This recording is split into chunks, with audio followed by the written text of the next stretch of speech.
ल यहाँनिर हाम्रो हिउँखोला पोखरी हाम्रोमा चाहिँ यसरी घुम्नको लागि चाहिँ यहाँ आज हाम्रो फ्यामिली आइरहेको छौँ हैन। अनि यसरी पाहुनाहरूलाई घुमाउन लिएको यतातिर हामीले बनाएको ठाउँतिर पाहुनाहरूको तपाईँहरूको पनि पाहुनाहरूलाई कता घुमाउने भन्ने लाग्छ भने हाम्रो सुन्दर रमणीय ठाउँ हिउँखोलातिर छ है। यसरी यहाँनिर हाम्रो आन्टीहरू आउनु भएको छ र यता घुमाउनुलाई लिएको यसरी आफ्नो गाउँठाउँलाई घुमाइदिएको। अनि यता म पनि घुमिरहेको छु। गजबले फुलेको छ ल हाम्रो हिउँखोला मन्दिर परिसर एरियामा यस्तो दामी फुलेको छ, दामी छ दामी छ। यहाँ मेरो पापा पनि आउनु भएको छ।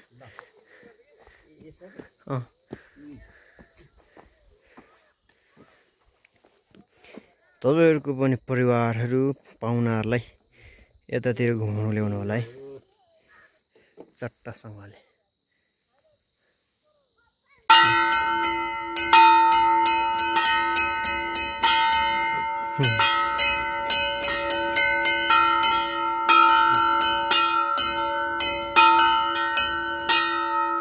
दामी ल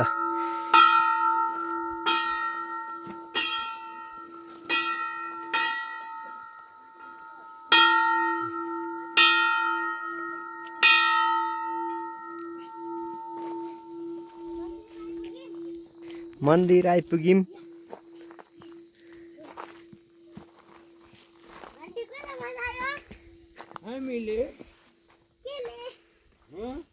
दामी फुलेछ नि त हौ, दामी छ ल हाम्रो यस्तो बबाल दामी श्रमले बनेको।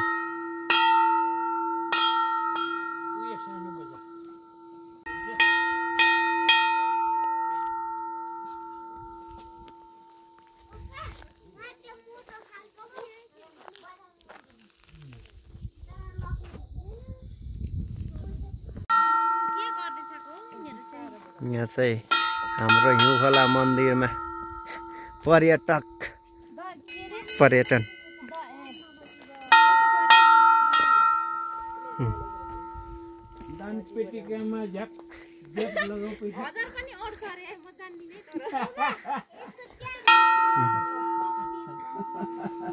यसरी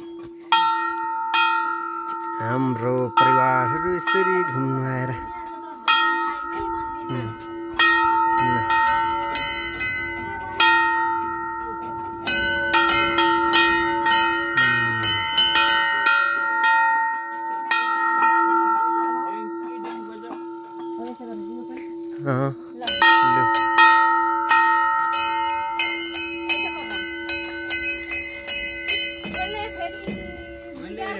विदेश जानुभन्दा अगाडि तुम्बियामा घन्टी चढाएर राखेको सबैलाई बचाइदिँदो रहेछ र कम्ती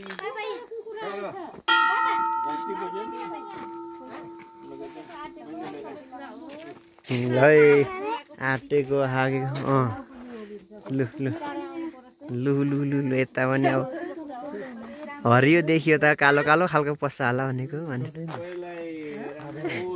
ल लु ल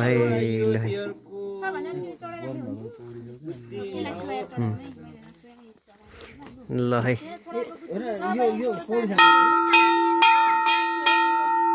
खेल्छ नि। शान्ति शान्ति होस् है, सबैलाई रक्षा गरून् हाम्रो हिउँखोलाको माहीगाचोङ मन्दिरले।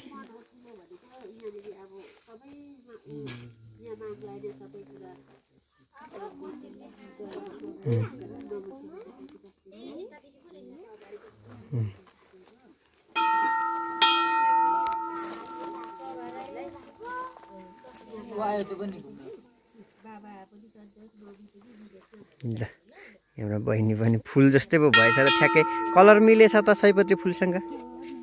ल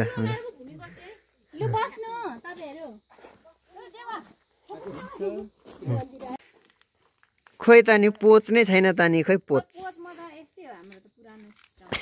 ल ठिक छ भिडियो भइहाल्यो त। भयो भिडियो बनाइदिएको ल यहाँ हेर्नु सबै आफ्नो आफ्नो तालमा सबै आफ्नो आफ्नो तालमा